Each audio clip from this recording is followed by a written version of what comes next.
My name is Neil Patel, and I help companies generate more revenue through digital marketing. Entrepreneur Magazine said I was the #1 marketer in the world, and they also said I created one of the 100 most brilliant companies. I started my first website at the age of 16. I took all the money that I earned from working at an amusement park, and I paid a marketing firm. The marketing firm provided no results, and I quickly learned that I wasn't alone. Out of my frustration and from being broke, I had no choice but to learn marketing. My first client was a power supply manufacturer. I helped them generate another $25 million in sales, and from that point, I realized the power of marketing. I helped everyone that I could, and I built my reputation by being honest and over-delivering. I've helped companies like Google, NBC, Viacom, General Motors, eBay, but nothing's more satisfying than helping small business owners succeed. I founded 4 multi-million-dollar companies, and I've learned all the mistakes that you should avoid. I've written about them on Forbes, Entrepreneur, Inc., Fast Company, and even on my own blogs. It's so awesome to know that colleges from all around the world are teaching my material in their classroom. Over the years, I've received awards from the President of the United States, the House of Representatives, and the United Nations. People believe marketing is expensive and difficult. Fortunately, that's not true. There is a formula. Even if you don't have a technical bone in your body, you can get results. And my mission is to share this formula with you.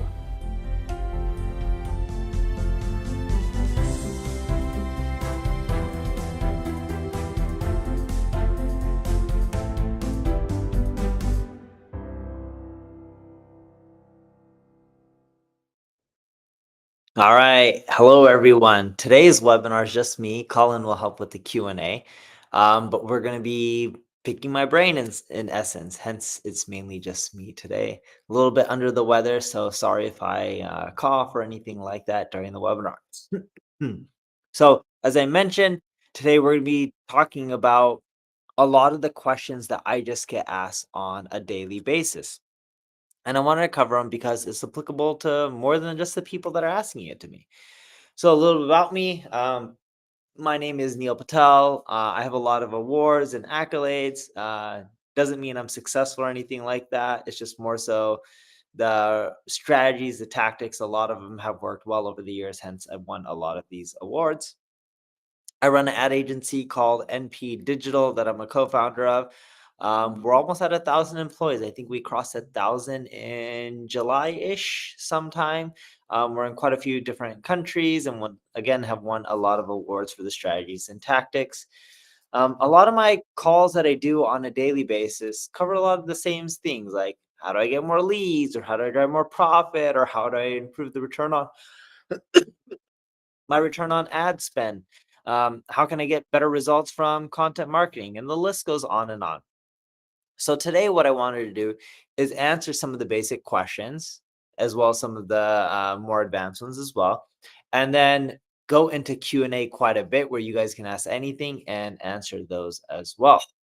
So here are the most common challenges that I pretty much get asked, and I'm going to break down how to overcome them as well.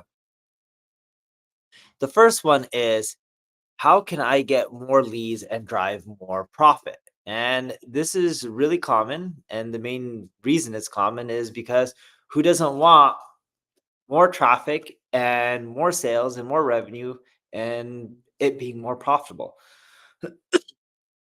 So the big problem that we see, or I see, when people ask this is they're focusing on the wrong channels. Just because a platform is popular, it doesn't mean it'll give you the ROI. So we did a survey, and with a lot of companies that are making, $100+ million a year in revenue, some of them are well into the billions, and we were trying to figure out where they're spending their time on. Organic social media traffic only makes up 6.38% of a website's traffic on average. Yet, people, when we did our survey, were spending 38.2% of their time on organic social. Just think about that. 6.38% of your website's traffic, 38.2% of the time. Now, I get there's brand awareness and a lot of other benefits from social, especially organic, and I'm not saying you shouldn't spend time there, but just think about how much time you're spending and what's actually generating you the ROI. Now, when we look at most businesses and we surveyed where they're getting the ROI from, this is it right in front of you on the graph. And it tends to be paid ads driving the biggest amount of revenue or return on ad spend. And the second being is SEO, right? So paid ads has a very highly profitable return on ad spend. SEO is, of course, better because you're not paying per click. But when you look at percentage of revenue from different marketing activities, we're seeing paid ads perform the best. Other, and that bucket includes a lot of other stuff like conversion rate optimization. Um, but you're also seeing things like, yes, whether it's conversion rate optimization, email marketing, and blogging or podcasting, they all have an effect. You just got to look at how much time you're spending for how much revenue it's generating. For example, if podcasting, even though it's really small in this chart, if it only took your team 5 minutes a week and it was generating you 2.4% of your revenue, that's great. That's a great return on time spent, right? But we're really seeing the main two leverage drivers: paid ads, SEO. One of the big ones in the other bucket was conversion rate optimization. But think about those three.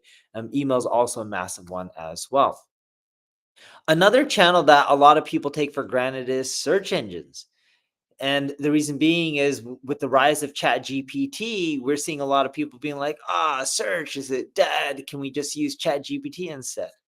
And when you look at time spent, people spend more time on email and streaming and social media than they do on search engines. Search engines is only 15.4 minutes a day, while on average, you're spending 2 hours and 27 minutes on social media. But here's the kicker, right? With search engines, people are not spending much time because they're going to a website. They're spending more time on the site than the actual search. And that's great. You want them to go to your website. SEO traffic makes up 49.04% of a website's traffic on average. Search ads make up 9.02% of a website's traffic on average. And the average return on ad spend for paid search traffic is 352%. That's massive. And if you're optimizing for your lifetime value of your customer instead of just optimizing for, you know, um, your return right then and there on the first purchase, you can really scale up these ads quite quickly. In 2023, US businesses generated $739 billion of economic activity with the help of Google services. It's kind of crazy to think about that. So, what should you do? Well, you got to think about,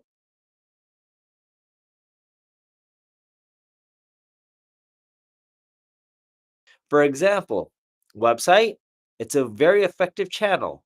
It's difficult, but not that difficult, right?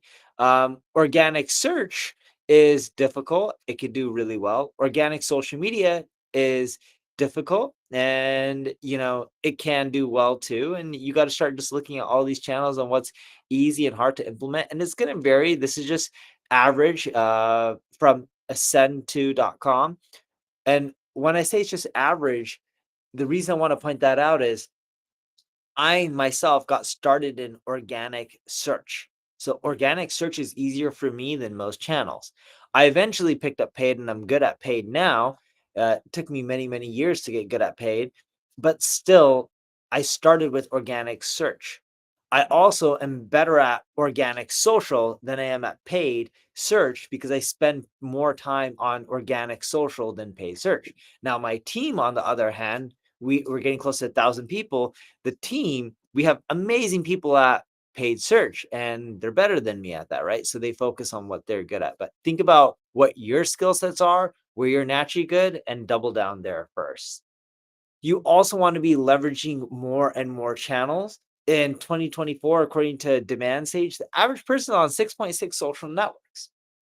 And this is what's really intriguing for me, right? So I speak at a lot of conferences. I speak at a conference, typically ask people a question.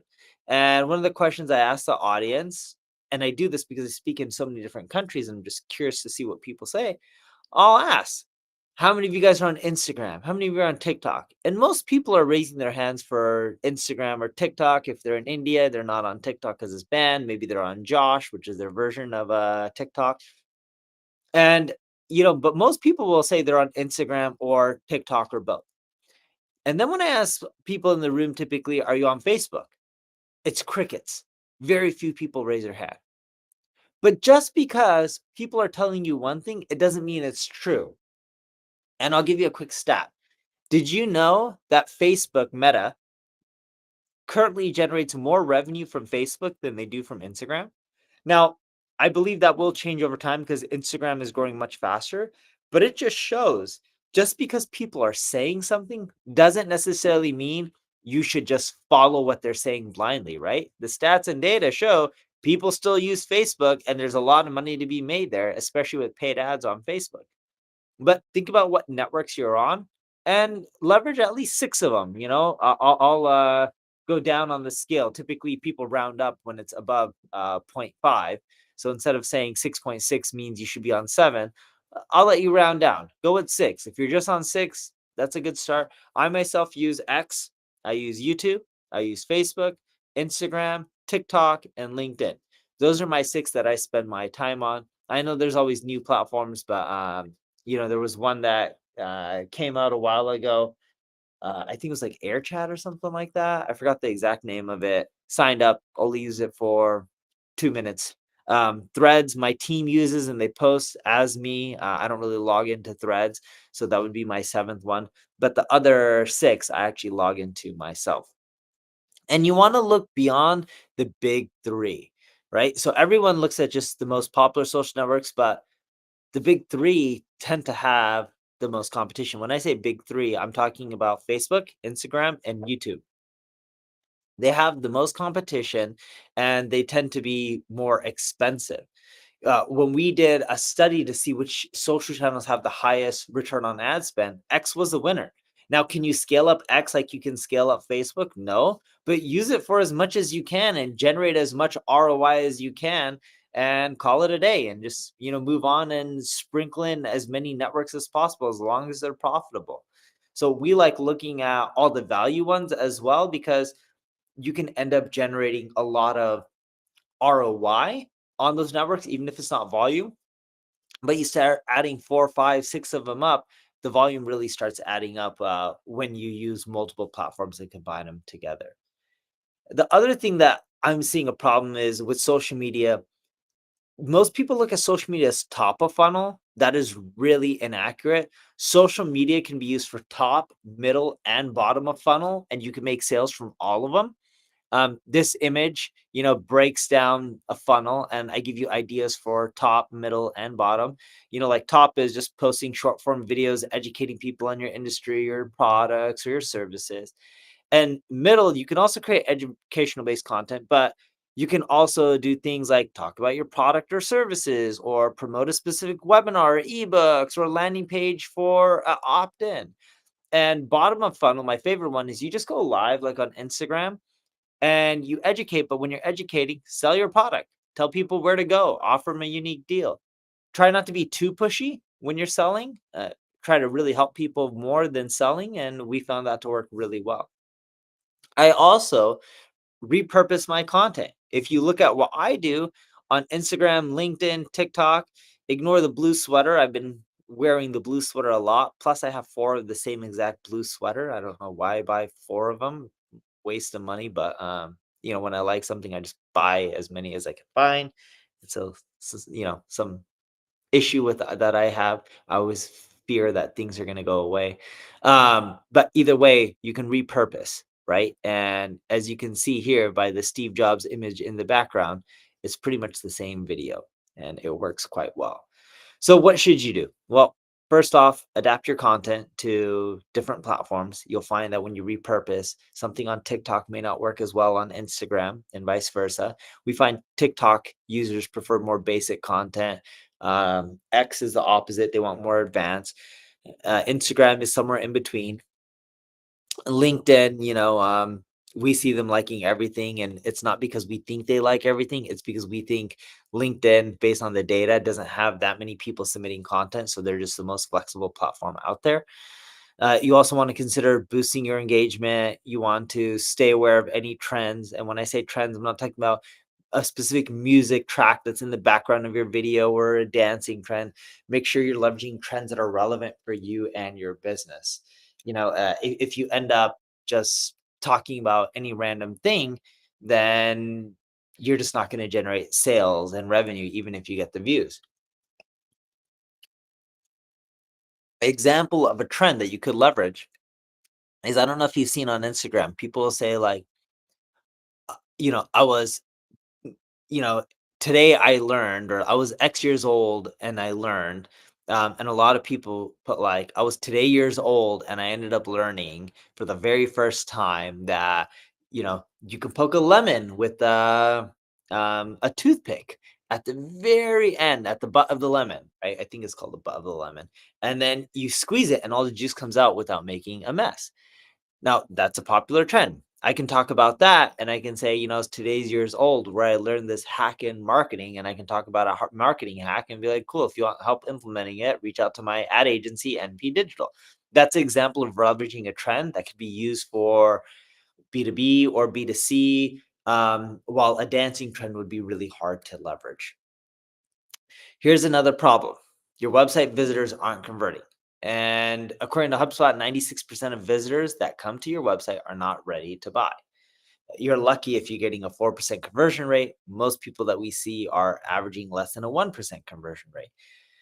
First impressions are everything. You got a maximum of 8 seconds to capture people's attention. Microsoft did a study and they found that humans have a shorter attention span than a goldfish. And you can do things like speed up your website. You can leverage multiple channels so that way people can get a better impression of you and see that you guys are everywhere. But there's many things that you need to do to really boost your conversions, and what you're going to find is it's not one silver bullet, it's a lot of different small tweaks. So for example, when we offer PayPal as a checkout option on a website, we end up seeing a 16 to 18% conversion lift for all new sales. And this works in both B2B and B2C. When, we do two-step checkout forms for, you can do it for people buying stuff on e-commerce, but you can also do it for B2B like lead gen and change it for two-step checkout.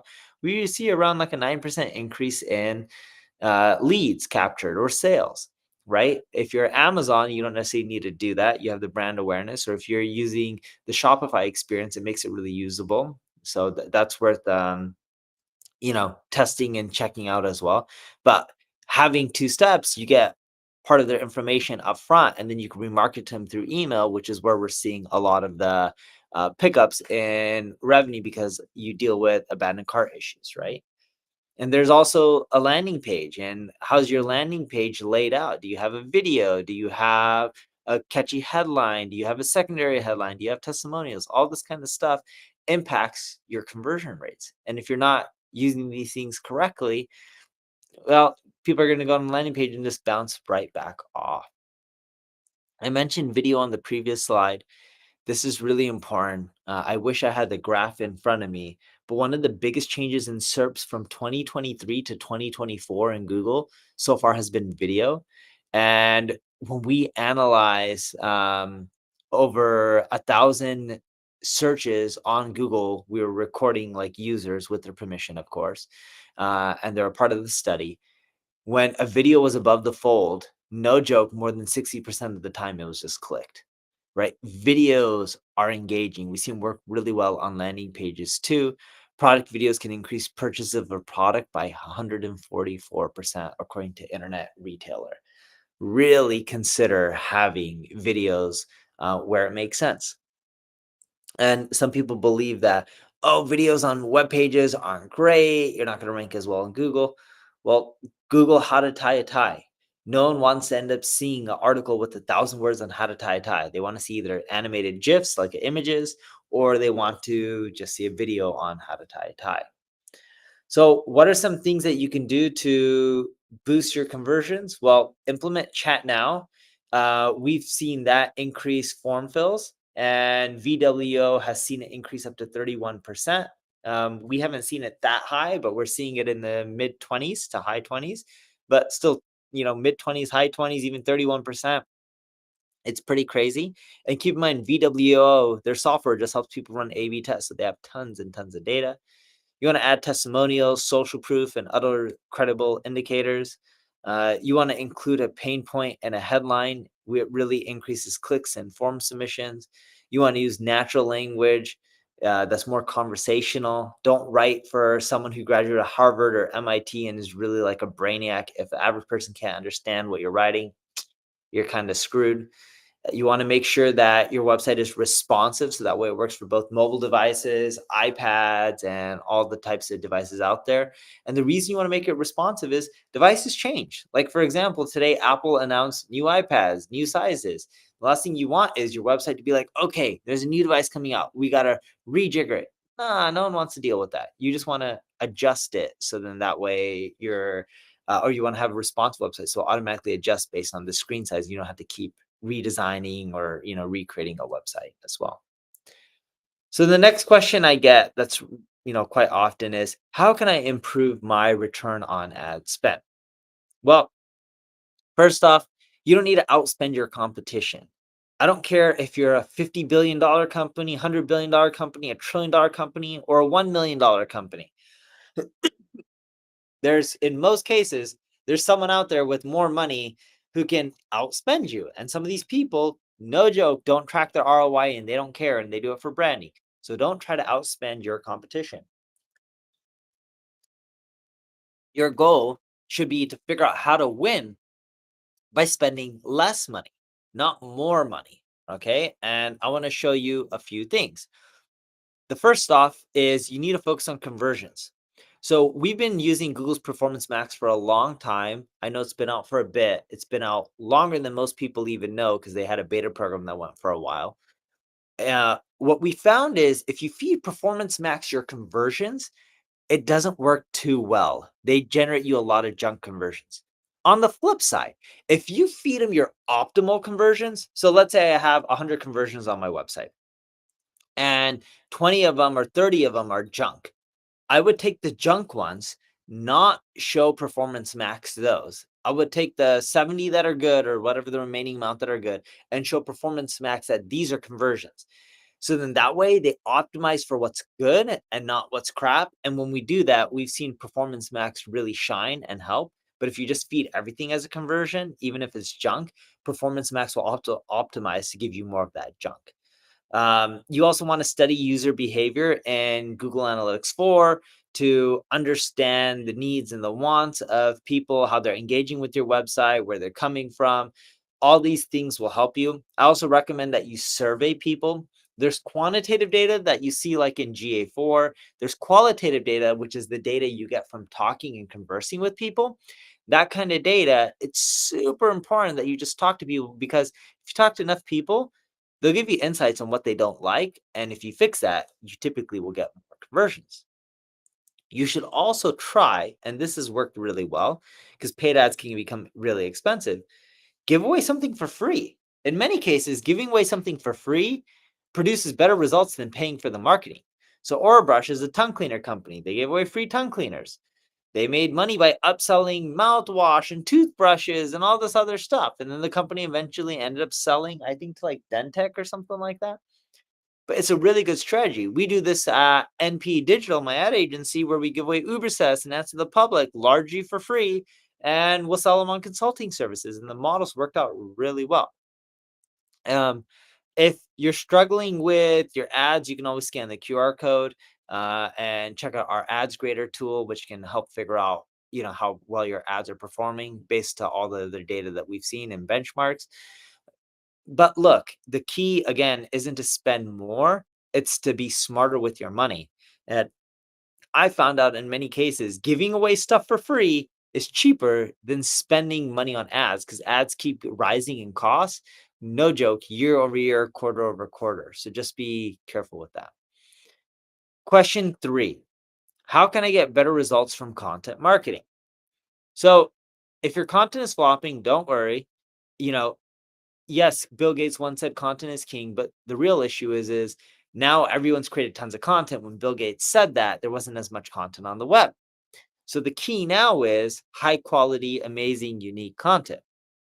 And I'm going to show you our framework for creating content, which is work, in which we come up with ideas, we test them out on Twitter or X, and then the winners go to short form. The winners of that go into long form. So here's an example, ideation, right? So I was talking to my team. They're like, content is not king. I was like, better title. Content is not king. The new approach to content marketing. People are like, ooh, cool. What's the new approach? I want to learn it, right? You're pretty much evoking curiosity. So we ended up leveraging it for a webinar. For our social content, we just tested out. Content is not king, though. So we posted on Twitter or X, content is not king, did well, got 30,000 views, did a lot of research for that post, didn't take long, maybe 10, 15 minutes, created the tweet, went out there. Then we went out there and then I recorded a short form version of that in, my house, created it, popped it everywhere, and boom, off to the races. And then started creating a long form version, right? And if you look at the short form version, this thing got 48,000 plays. That's not bad. The long form version, we turned into a webinar. It did really well. I don't know if I have the revenue stats on here. I think it generated like 400 something $1,000 in revenue. It was somewhere around there.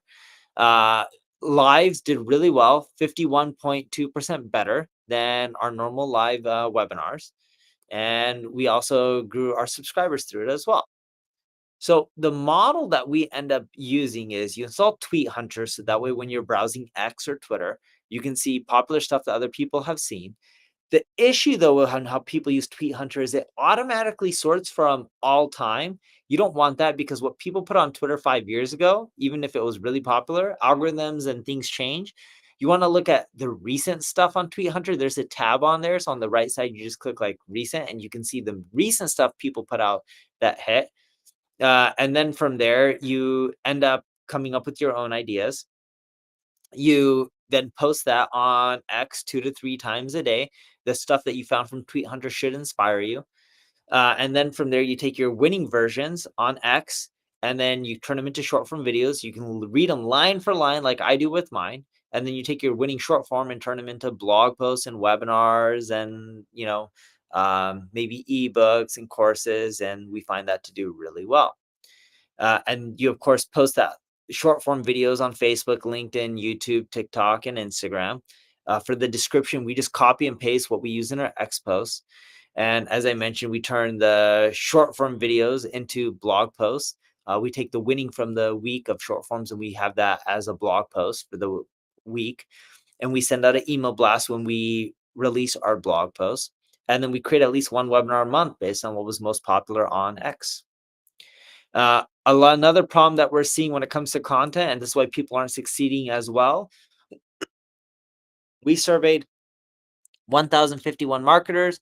Only 922 of them were, it's actually not only, 922 of them were creating content using AI or a combo of AI and humans.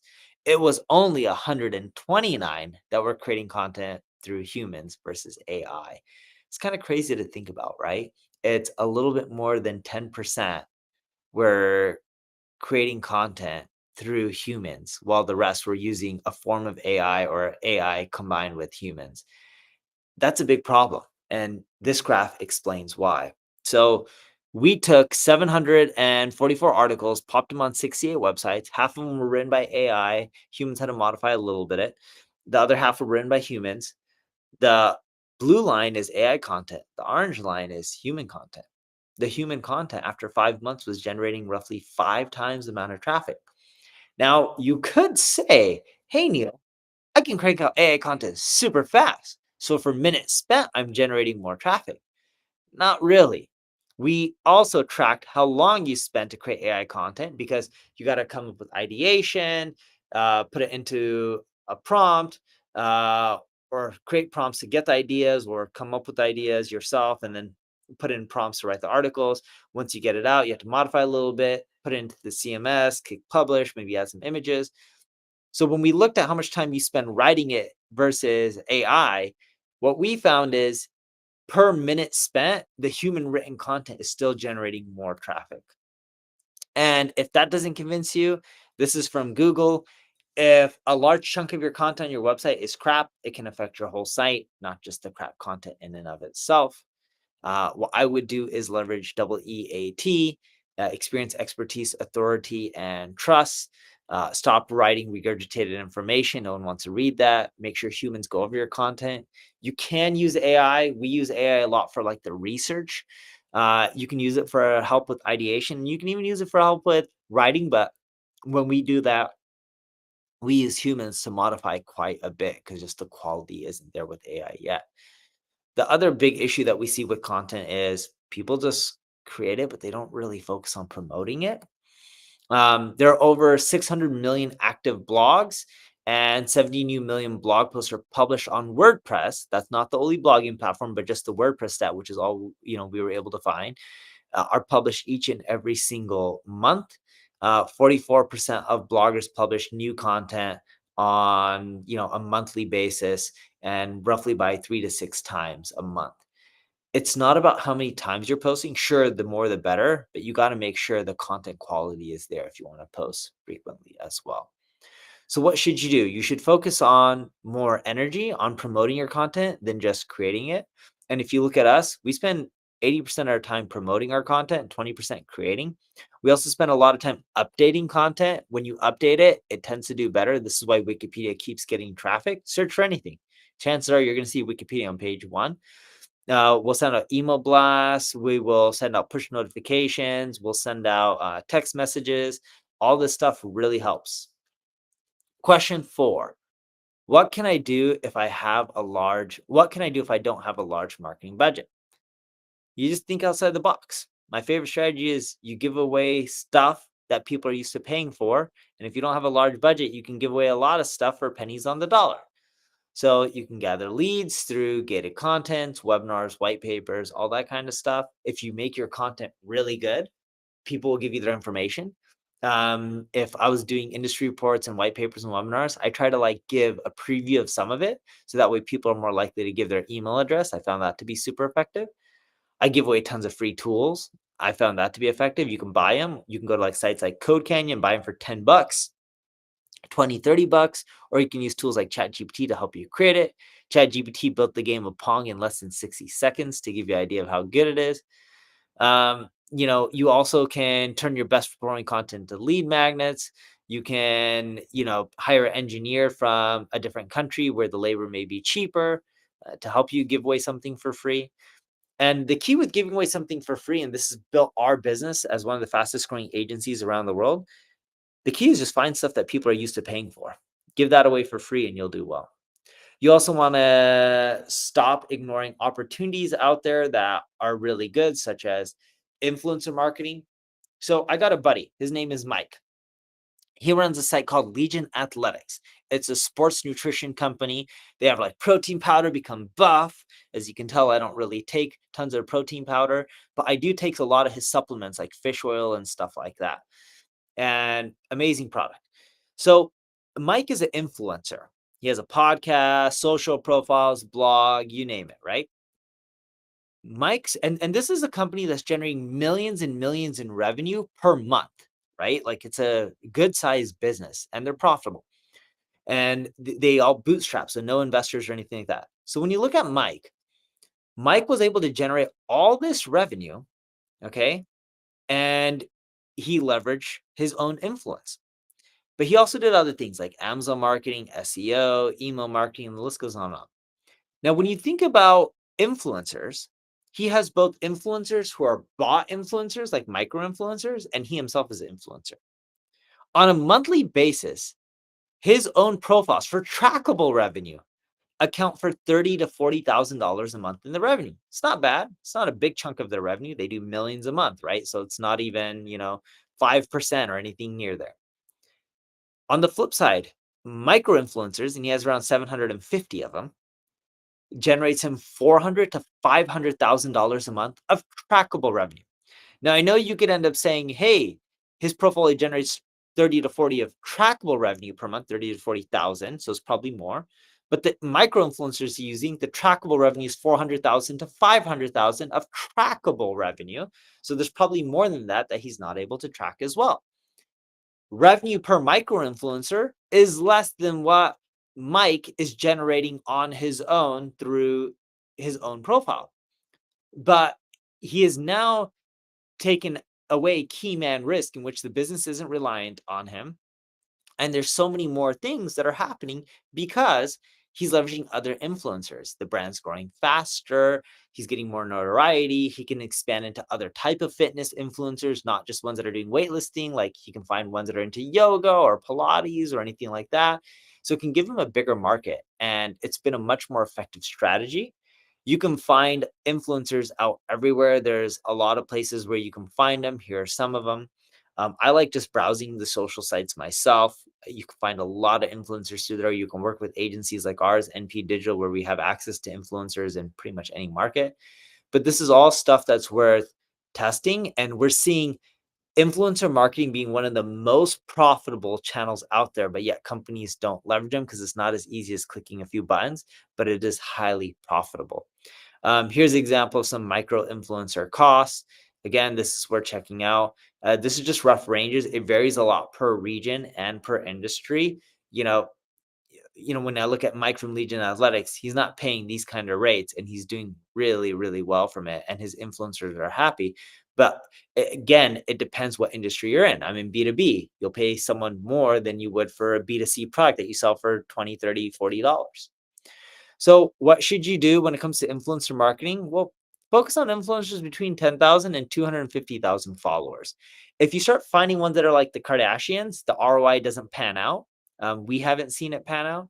You also want to choose influencers that align with your target audience, not just age or topic or style, but their audience has to be following them because they care about what advice they have to give. So, for example, I have an audience, right? Let's say I have millions of followers between all my platforms combined. Most of you guys follow me for marketing, maybe some business advice, but most marketing. There's a good chunk of you that work out or eat healthy. If I start selling you supplements and products, it won't work because I'm not known for that. So it's not just about the audience that's following and what they're into, it's what the influencer is also well known in. If those things don't align, it doesn't work as well. And the big mistake people make with influencer marketing is they don't put the influencer on the website. So if someone was to hire me as an influencer, I would create my videos and my content, promote the product or service using disclosures as well, and then send people to a landing page. And I should be on that landing page because if I am, we see the conversions go up because the messaging is more congruent and it ends up panning out to be much better. So here's a quick bonus, and then I'm going to get into some general Q&A where you guys can just ask me anything. You know, I believe when I first started in marketing that marketing is the key to success. You got to do SEO, you got to do paid ads, and sure. But in the long run, the key to success is building a good brand. You do that through marketing, and you also do that through building a good product and service. If you look at the Michael Jordan brand, it's huge. Michael Jordan made more money from the shoes than playing in the NBA. Kylie Jenner has done really well from Kylie Cosmetics, and her brand was really popular. Her products, I wouldn't say they're bad or good. I don't know. I've never tried them, but there's a lot of good, what is it called? Beauty products, right? But when we did a survey to see what percentage of brand queries, that's the people on Google typing in the brand name of the company, right? What percentage of websites search traffic is coming from someone typing in their brand name? For companies between the size of 1 to 9 million, we saw it was around 12.5%. For 10 to 99 million, it's 22.4%. For 100 to 999 million, is 41.9%. For a billion plus, is 68.2%. This just shows the power of branding. Build a brand. In marketing, they call it the rule of 7. When someone sees or interacts with your brand 7 times, they're much more likely to evangelize it. So get your brand out there everywhere. And we found that it takes 10 or so years to really build up your brand. In the long run, most of your sales will come from word of mouth marketing. But in the meantime, focus on building amazing product or service and leveraging channels like SEO and social media and paid ads to really build up your brand awareness. And what should you do? Well, make sure you're authentic with your marketing. That helps with loyalty and trust, and it shows authenticity. Develop storytelling, develop a brand story as well. And this needs to resonate with your target audience. You need to connect with both emotions and leverage aspiration. And you want to make sure that you're always providing value. If you provide value and you help people out first, you'll do well. So today, before this webinar, I was watching Apple's release of their iPad. They barely tried selling it. They just talked about the features and the benefits and how it's going to help you do your job better versus saying, buy now, here's a price. And yes, they did mention the price on their launch video, but they weren't focusing on it too much. They're focusing on more of the benefits and why this can help you do better in life. And if you're onto something, and if you know you are, just keep pushing forward. If you need help with your marketing, you can scan the QR code and check out my agency and book a call with us, NP Digital, or just go to npdigital.com. And our next webinar, the new marketing strategy that I've been using for the last 3 months, has really helped us grow our numbers. You can scan the QR code and register there. I'll break down the framework. It's been really cool, and the results have been really insightful. It's May 21st at 8 a.m. And now let's dive into some questions. Good stuff. Thank you so much, Neil. So a couple of questions that we always get. Will this video be made available after the fact? Yes, emails will come out. You'll be able to watch this video again. There were some questions about, is this event being pre-recorded? No, it's not. You mentioned the iPad event. M4 processors in the new iPad Pro. It's amazing. So I almost ordered it this morning, but they said the shipping date was June 7th or 4th or something. And I was just like, but you're saying I can pick it up in the store on May 15th? I'm like, why the heck would I order it and then have to wait till June for it to arrive when I can just go to the store? I'll be in line. So lots of questions, Neil. I'm just going to start at the top. Curious to hear your thoughts on SGE. Lots of stats, including our own webinars that talk about zero-click searches going up, et cetera, et cetera. Do you really feel that this is like a big threat to traffic, organic traffic in particular, coming from Google as Google tries, it seems, to keep users, on their SERP and not over to third-party websites? Just thoughts on SGE, and then there's several sort of follow-up questions that I'll pile on after you answer that one. It is a threat to traffic. How big, no one really knows. I've talked to Google engineers about this too that are working on SGE. They don't know the future. Like, honestly, like sitting down with some of these engineers, talking to them, and they're just like, it's a big experiment for us too. We don't know what it's going to do. And they don't know how it's going to affect ad revenue. They're just trying to roll out incremental changes and gather data versus just rolling it all out. Google's been making these kind of changes for a long time.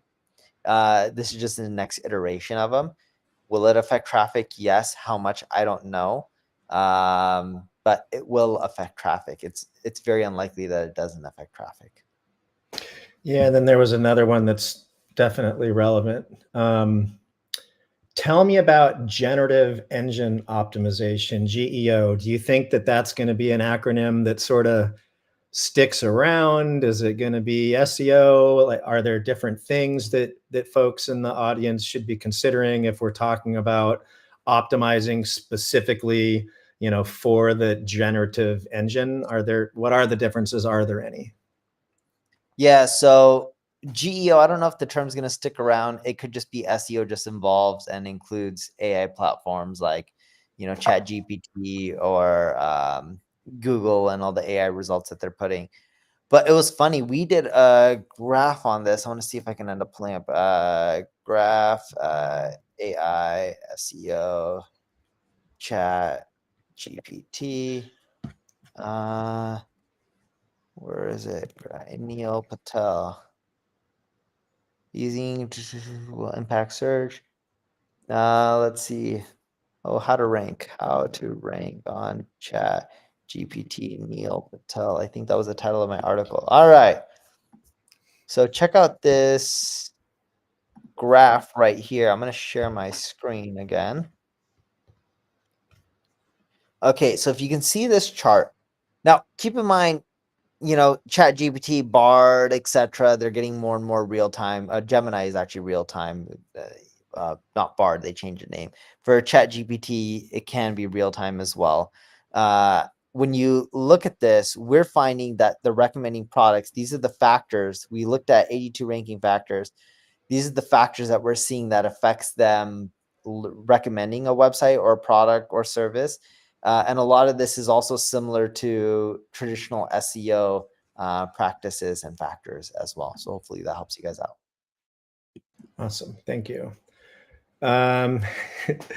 This is a good one. SEO has a high level of difficulty when it comes to reaching the front page or above the fold on the front page.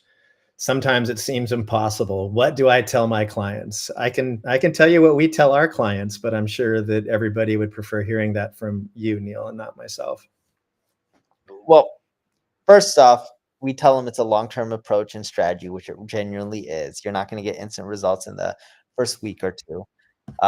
Second off, a lot of times it's hard to optimize for terms like credit cards or watches or generic terms, but longer tail phrases are easier to optimize for. Okay. And you can start getting results from that. So I'm going to share my screen here. And this will be an interesting stat for you guys. Most people don't know this, but 15% of the searches that are happening on Google each day are brand new searches that have never happened ever before. Like, as in, they never searched on Google for that term since its existence, not just that day, literally since its existence. Okay. And when you think about that, that's kind of crazy. So you don't want to just target keywords that everyone else is targeting.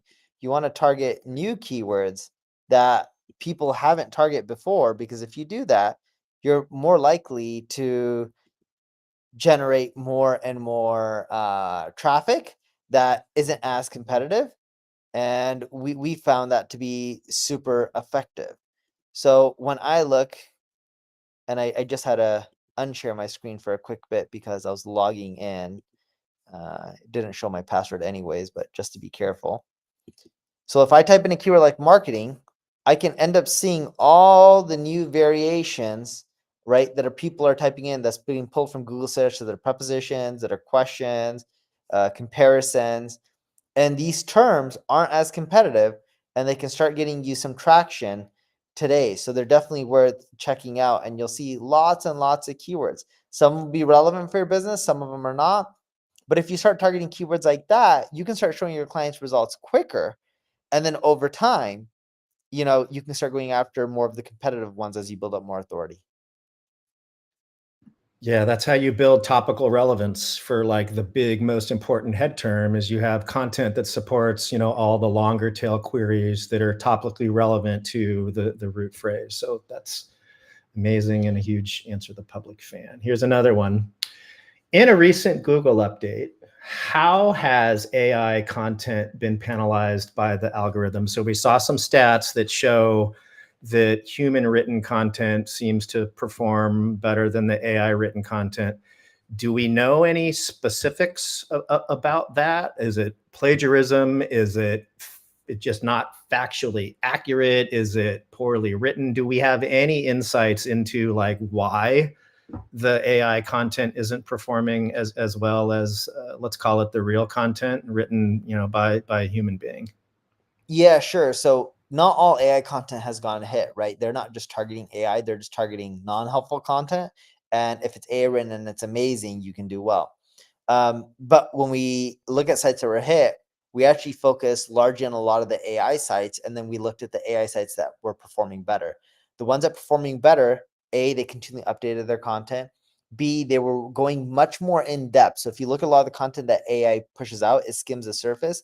The people who did better with AI content had AI content write different sections as unique prompts. So they were going more in depth, and they kept asking the platform to go more in depth on those specific areas.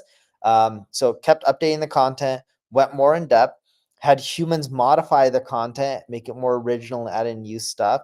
And the fourth one was they worked on marketing a lot of that content. So a lot of people just create content, set it and forget it. They were doing things like building links, cross-linking, and doing internal links as well, optimizing for specific keywords and title tags, adding in rich media and images. Like they were optimizing for the user experience and optimizing for people to actually want to share the content on the social web, generate links to it, etc., which really does help with rankings as well. Awesome. Thank you for that. Moving on. I've never heard of this, but I think I might know what it is. Neil, my question is regarding local SEO and specifically Google business profiles. Have you found that Google stacking, quote unquote, is truly beneficial? I personally have never heard of Google stacking. I will say in my experience, having visibility in the map pack, organic listings, even paid listings, takes up more of the SERP real estate, and it just helps all around the old 1+1 = 3 story. Have you ever heard of Google stacking, and is there a way to answer that question? So Google stacking is a type of link building tactic that aims, I'm reading the definition, to take advantage of authority of various Google entities, docs, sheets, sites, photos, in order to improve a domain's backlink profile. The entire premise behind Google stacking is to link different Google entities to one another to add links to your website from these entities. So what they're pretty much doing in a nutshell is leveraging high domain authority sites from Google or Facebook or any other social profiles to take it beyond just Google and leveraging them to build backlinks. And people were doing this for ages. Like, oh, let me go and create a profile on Twitter. Look at their domain authority. I'm going to get a backlink. That's what people were saying back in the day. And let me go do that a lot on Google Pages, because Google Pages automatically has a high domain authority and, etc. They know this. It doesn't work that well. They've known this for many, many years. When I say many, many years, I'm talking about like 5, 10 plus years. Marketers have been doing this for a long time. It doesn't really help that much with rankings. They know that these links aren't really earned. Yeah, sure, they're not bought, but they can be easily manipulated. And those kind of links don't do well. Word. Thank you for that. Moving on, would love to hear your thoughts. This is a good one. On the balance between Google Trends and Google Keyword Planner as an SEO strategy for content creation. The question is, what are your thoughts about combining them both to create content around those areas? I mean, personally, ATP, I think, is sort of my go-to for things like this, but any thoughts on looking at trends versus Keyword Planner and sort of like marrying the two to maybe help with the content strategy? So can you repeat the question again? You're saying... Would love to hear your thoughts on the balance between Google Trends and Google Keyword Planner as an SEO strategy for content creation. Got it. So with Google Trends, yes, you can see what's trending. You got to look at what's trending within your industry. Google Keyword Planner is great too. You can marry them. But the key with both trending and Keyword Planner is you got to find the new opportunities. With Keyword Planner, most people just go after the big, broad keywords instead of focusing on more bottom of funnel keywords, which aren't as competitive. They don't drive as much volume, but the conversions are higher. And we're seeing a huge trend in which a website's majority of their traffic is coming from mid tail to some long tail, but the majority of the conversions are coming from ultra long tail keywords that are 7+ words. We saw that huge shift in early 2024. So it's like focus on ultra long tail keywords. They're not as competitive. They don't drive as much volume, but in quantity, they drive substantially more conversions from a percentage perspective versus how many visitors you get with, let's say, mid-length keywords. You get a lot more visitors, but the conversions just aren't as good. Got it. Thank you for that. Let's see here. This one, kind of a trick question. What's your thought on Google ranking spammy parasite pages above authority websites? And any comments on what seems to be a somewhat recent Reddit domination in the SERPs? I look at this as all phases. Google keeps doing algorithm changes. Sometimes the changes make Google better, sometimes worse. But that's why they keep trying to improve it. It's not like they're trying to do one thing on purpose and be like, yeah, let's make these spammy sites rank higher. Let's make Reddit rank everywhere. Over time, they notice these things, and that's why they continually adjust their algorithm. If they were happy and satisfied, they didn't think things were wrong, they wouldn't keep adjusting their algorithm. Yep. 300 plus a year or whatever the number is. 3,000 This plus a year. They're okay, getting great. close to 10 plus algorithm changes a day. It's something ridiculous like that. It's out of control. This one's paid related. Best ad platform for ROI according to you. What platforms do you see work better specifically for a B2B marketer? Any insights or thoughts there? X works extremely well for B2B. Highest ROI that we've seen. The problem with X is it can't drive the volume that you probably want. If you're doing account-based marketing, LinkedIn does extremely well for B2B. Expensive, but it Awesome. does really well, especially if you're enterprise and B2B.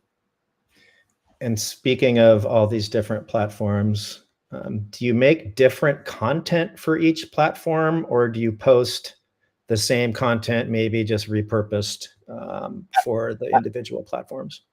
I repurpose, and what I end up doing is the platforms that don't do as well with the repurposed content, I'll start creating unique content just for those platforms, but I start off with repurposing. It's more efficient.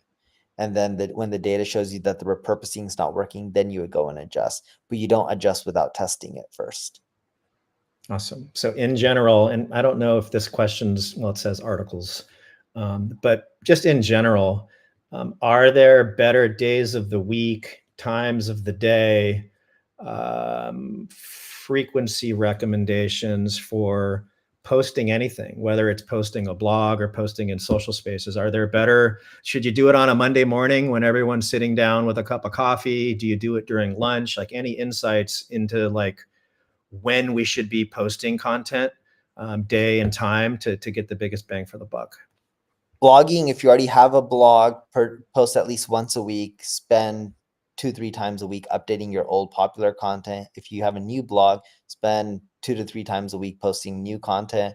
Weekdays are fine with blogging, ideally in the mornings for whatever people you're targeting. So like if you're in the US but you're targeting people in Europe, you would want to post morning time in Europe. Or if you're in the US and you're targeting people in the US, then morning time in the United States. I typically like posting around 8 a.m. Pacific, 8 a.m. Eastern Standard Time, 5 a.m. Pacific.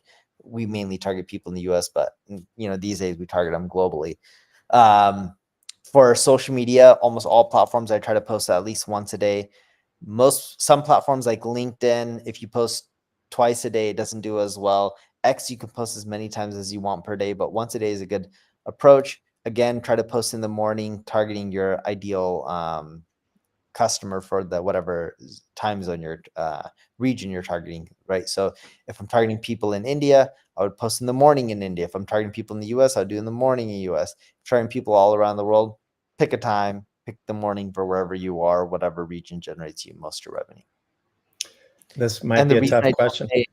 And the reason I don't say post 2-3 times a day, a lot of these platforms, if you post multiple times a day and the content's crap, it hurts your reach when you do post good content. So you ideally want to post your best content and not just post because you need a post. So related kind of question, I guess. If you want to reach a global audience, what platform should I be advertising, posting on, specifically Europe and APAC? Any thoughts there? Almost all the platforms work for Europe and APAC. The only one that doesn't work for part of APAC is TikTok. TikTok is banned in India. Josh is the equivalent in India, or Daily Hunt. It's the same company, Verse, that owns Daily Hunt and Josh.